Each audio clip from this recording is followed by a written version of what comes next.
There's something off about my neighbor's house. I live in a quiet suburban neighborhood, the kind where everyone waves, kids ride their bikes until sundown, and nothing bad ever really happens.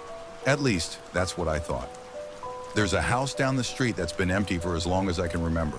The lawn is always perfectly mowed, the windows spotless, and the lights inside seem to turn on and off at random. No one ever comes or goes, but every once in a while, a faint flickering glow can be seen from behind the curtains. Last week I noticed something strange. Around 3 a.m., I got up for a glass of water and glanced out my window. A single figure stood in the front yard of that house, completely still.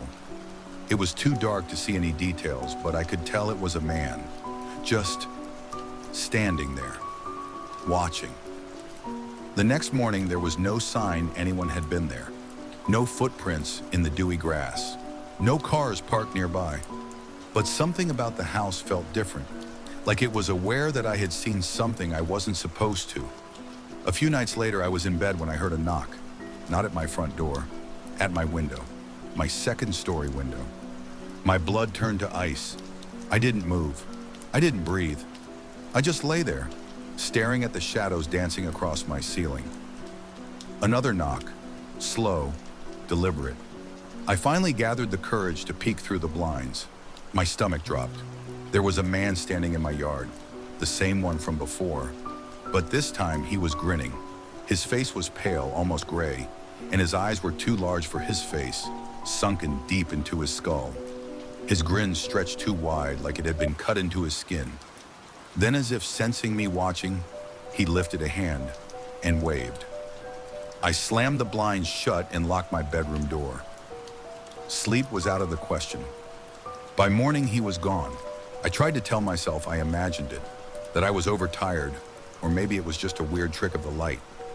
But last night, I heard something new, a voice. I was lying in bed, every muscle in my body tense when I heard it. A whisper, muffled, distorted. "Come outside." I gripped my blanket, trying to convince myself it was the wind, my mind playing tricks on me.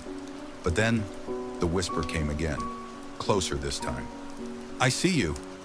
I couldn't take it anymore. I ran to my parents' room, woke them up, told them everything.